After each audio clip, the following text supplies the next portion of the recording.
So because of that, there's some YouTubers who help other creators out, but really what they're doing, or what I feel like they're doing, because I've been in this situation before.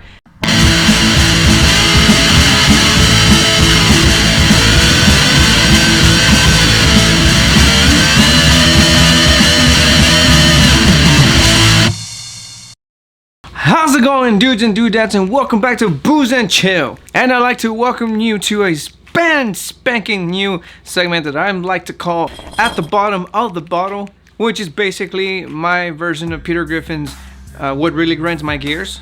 You know what really grinds my gears? So basically in this segment, I'm just gonna be ranting like nuts. And if you are here, that is because you saw the thumbnail, you read the title, and most of y'all are probably saying like, oh my god, Raymond, like why would you say that? Now look, I'm not saying I'm a pro at the YouTube thing or anything like that. I know all of you who are doing YouTube or thinking of doing YouTube have done the research, have bought equipment, or are still having that trouble of getting rid of that nervousness and being in front of the camera. You've researched it all, but at the end of the day, you still feel like this big old load after getting all this research in your head. But I'm here to tell you, it's okay. And Uncle Raymond's gonna tell you why. Lesson number 1, fuck YouTube. Now before you guys fucking cancel me, let me explain. There's all these videos about the YouTube algorithm changing, and all this other bullshit. Like the algorithm is always fucking changing in some form of way. So because of that, there's some YouTubers who help other creators out, but really what they're doing, or what I feel like they're doing, because I've been in this situation before, all they do is throw all this information in your head and make you feel much, well, like to me, it made me feel like, damn, like this is way too much. Should I even be doing this at all? And I feel like there's always like this back and forth thing with the information that they're giving you. For instance, some YouTube entrepreneurs push out there that you need to upload at least 3 to 6 shorts, because shorts are a thing now. You need to upload 5 to 6 shorts a day, and once you get that one that hits over 1 million or whatever the fuck views, then you're done for the day. I mean, that's like, I guess that's fine and dandy, right? But I mean, like, you gotta take in consideration and all these other factors. For instance, moi, full-time job. I got 2 kids. One of them goes to school. I run not just this channel, but a secondary channel. Okay, that second one is probably all on me, right? My point is, for the people who actually are in this, doing this YouTube thing, and people who are starting to do the YouTube, and people who want to start the YouTubes, you don't exactly have to do that. And I'll get more into that in just a few moments. Another thing that these influencers advise: try to record as much as possible in one take. That part I kind of do agree, but again, when you have shit to do, then it's like damn, like this video, for instance. Not gonna lie to you, this is my about 3rd try recording this video. My point is, you don't necessarily have to do all of this. As far as the equipment goes and all this shit, like, yes, having the equipment, it feels nice, it looks nice and whatever, but you don't need the top end shit to do the YouTube. These guys say that you don't need it, and then like they kind of like linger somewhere and they're like, but you actually do, you piece of shit. I'm not gonna be that person. Just use what you have and work with what you got, and you'll be just fine. Another thing is that some of these influencers are saying out there that you don't have to make that one video to go viral to become noticed. I don't exactly believe that. It's kind of like the music industry, where you make that one hit song.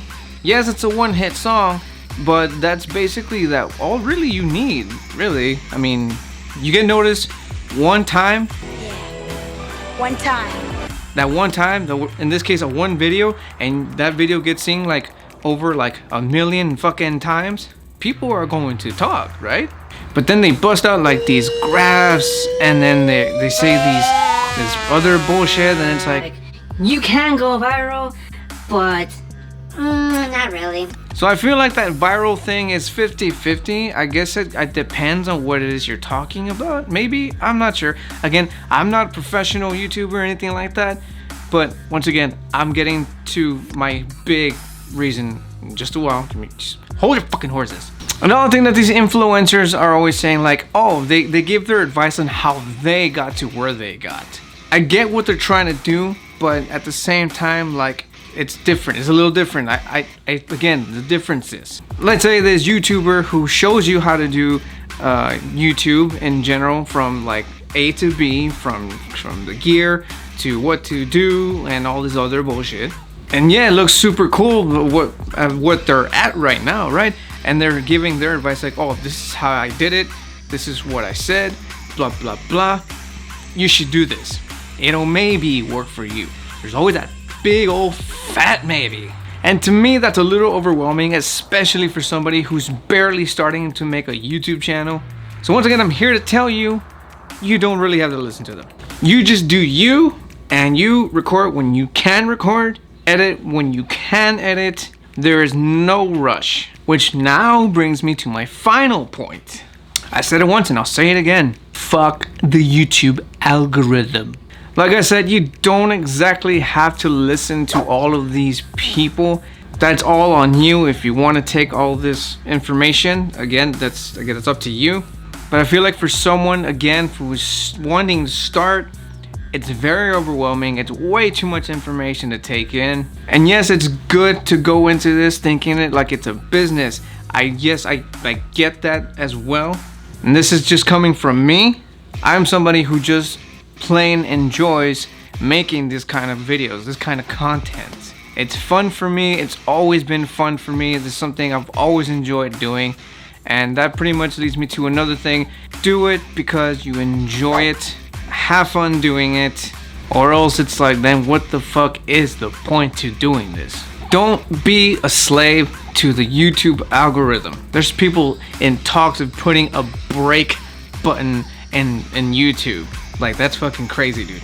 Because YouTube is kind of an asshole when it comes to you not posting content. You take a break from posting content and YouTube's like, I'm just gonna go ahead and lower these numbers here for you. Thank you very fucking much. But mostly what I'm trying to say is, just do you, don't stress out, don't be a fucking slave to the algorithm, just be you, have fun, enjoy it, god damn it. But that is all I really wanted to say. Thank you for stopping by and hearing me out. Let me know in the comments down below if you enjoyed this little rant, if you would like to see another one of these rants, and what would you like me to rant about. Thank you, love you guys, and I will see you in the next video. And remember, if you keep watching, I'm gonna keep drinking. Cheers.